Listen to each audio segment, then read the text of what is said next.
Hello.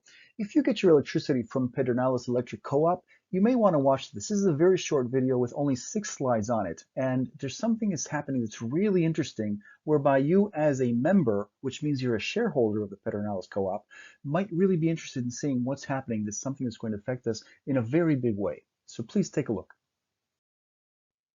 Check out this first slide. It shows power outages across the US over the last 20 odd years, broken down into two types.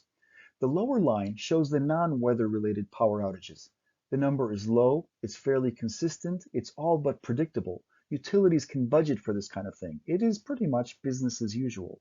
On the other hand, the other line, the weather-related power outages, are erratic, they're growing, and worse, they're expected to continue to grow and be even more erratic over time. It is this line, the one that is keeping our grid from being as reliable, as resilient, and as sustainable as it has been in the past. And it's affecting us in Texas more than in any other state. The states that appear in darker shades are the ones that have had more power outages since the year 2000. Texas has had more than any other with 180. But what's further curious is that the next 4 states in this ranking have had significantly less power outages. Here we see some of that evidence of that lack of resiliency that we have in the Texas grid.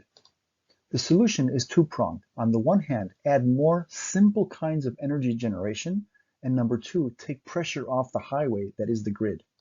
And here's where the great news is. There is finally consensus across the board of what exactly needs to be done, of these exact two things. But first, let's take a quick look at the energy matrix of Texas. 3/4 of our power comes from either natural gas or renewables, which makes sense.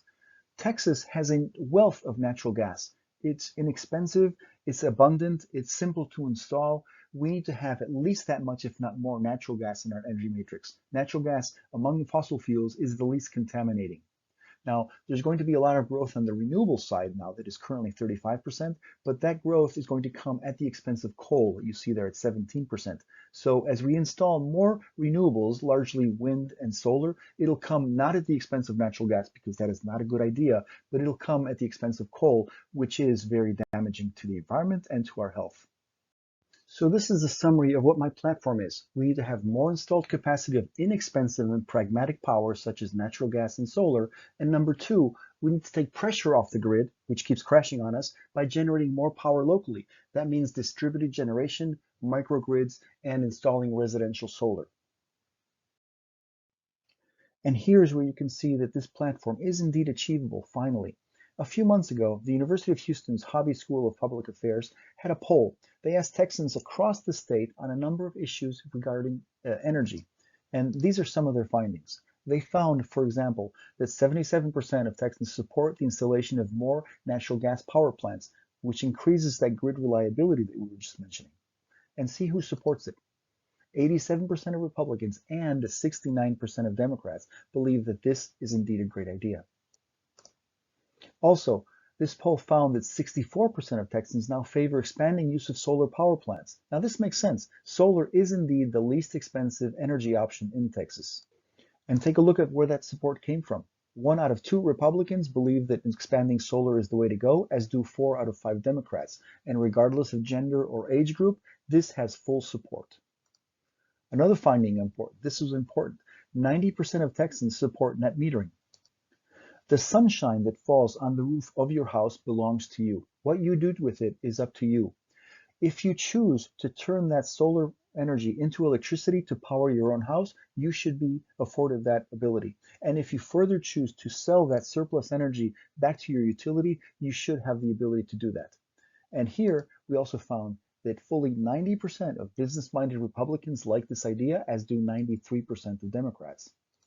And finally, 82% of Texans support the idea of more incentives to further the growth of residential solar and batteries. And that comes from 3/4 out of Republicans and fully 90% of Democrats. And that, in summary, is where I stand on these issues. My name is Carlos St. James, and I'm running for a seat on the board of District 2 of the Pedernales Electric Co-op. I live in Leander and have been and am on a number of different boards. For example, I'm on the Economic Development Committee of the City of Leander. I'm on the Parks and Recreations Committee for the city as well. I founded and chair of the Leander Foundation, a 501c3 nonprofit that raises money to take on good projects that need to be done in Leander. And I also founded Keep Leander Beautiful, another nonprofit that takes on beautification projects for our city as well. But this issue of energy is my passion project, and it's one for which I truly am qualified. I would urge you to go to that Facebook page you see there. Go to my website, carlosstjames.org. You'll see a number of speeches I've given internationally, awards that I've won, videos where I stand on these issues. I'm never short on opinions. I would love to hear your opinions on these things, but would love above all things your support. Elections for this start on May 16th and go on for about 3 weeks. You'll get a card from Pedernales. If you actually use that electricity, you're a member, which means you're a shareholder, and you get a vote on these things. If you don't get the card or you get lost along the way, you can vote online from the comfort of your home. It is really easy to do. You have a fairly big window. I would just urge you, if you're in District 2, which means Cedar Park Leander, to please look me up and vote for me. I promise to do the best I can, and I think there's important work to be done here. Thank you.